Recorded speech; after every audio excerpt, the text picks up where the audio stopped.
নমস্কার, দীপা স্টার্লিং চ্যানেলে আপনাদের সবাইকে স্বাগত। আজকে আমি একটি অন্যরকম আলুর দমের রেসিপি বানাবো। নতুন আলু দিয়ে সবুজ আলুর দম রুটি, লুচি, পরোটা, নানের সাথে খেতে খুবই ভালো লাগে।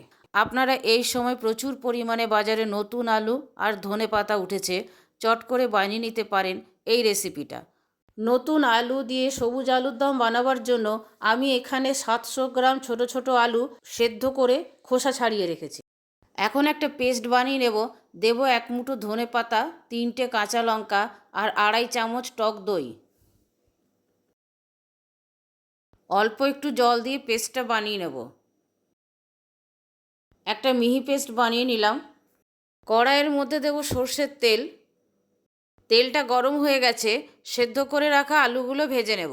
আলুগুলো তেলের মধ্যে আস্তে আস্তে দিতে হবে, তা নাহলে তেলটা ছিটবে। আলুগুলো যদি সেদ্ধ করা থাকে তাহলে রান্নাটা হতে বেশি সময় লাগে না। আলুগুলোর মধ্যে লালচে কালার এসে গেছে, আলুগুলো ভাজা হয়ে গেছে।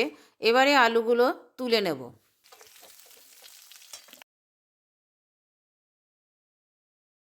ফোড়নে একটা বড় তেজপাতা 2 টুকরো করে দিলাম আর 1 ছোট চামচ দেব গোটা জিরে। একটু ভেজে নেব।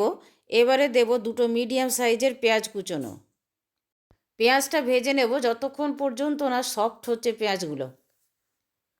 পেঁয়াজগুলো নরম হয়ে গেছে। এবারে এর মধ্যে দেব 1/2 টেবিল চামচ আদা পেস্ট আর 7-8টা রসুন থেতো করে রেখেছিলাম সেইগুলো। আদা, রসুন আর পেঁয়াজ একসাথে কষিয়ে নেব। এবারে দেব টমেটো কুচোনো। এখানে আমি একটা মিডিয়াম সাইজের টমেটো কুচিয়ে রেখেছিলাম। টমেটোটা দেওয়ার পর একটু ভেজে নেব। দেব 1/2 টেবিল চামচ ধনে গুঁড়ো, 1/2 টেবিল চামচ জিরে গুঁড়ো। এখানে হলুদ বা কাশ্মীরি লঙ্কার গুঁড়ো দেওয়ার কোনো প্রয়োজন নেই। আমি এখানে ঝালের জন্য কাঁচা লঙ্কা দিয়েছি পেস্ট করার সময়। আপনারা চাইলে শুকনো লঙ্কাও ব্যবহার করতে পারেন। একটু জল দিয়ে দেব মশলাটা ভালো করে কষিয়ে নেওয়ার জন্য, তা না হলে মশলাটা তলায় লেগে যেতে পারে। দেব স্বাদ মতো নুন আর 1 চামচ দেব চিনি। ভালো করে কষিয়ে নেব।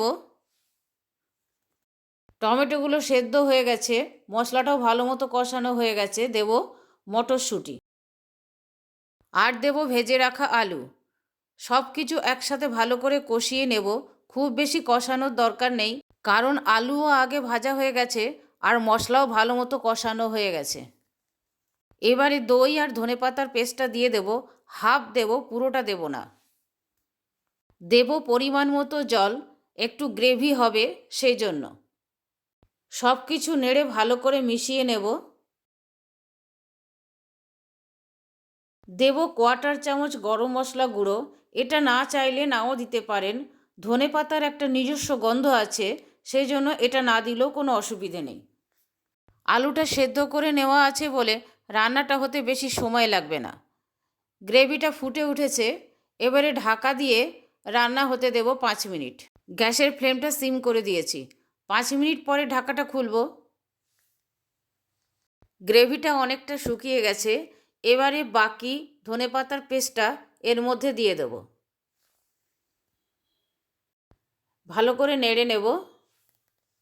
আরও 2 টেবিল চামচ দেব শুধু ধনেপাতার পেস্ট, কালারটা ঠিকমতো আসার জন্য। ভালো করে নেড়ে নেব।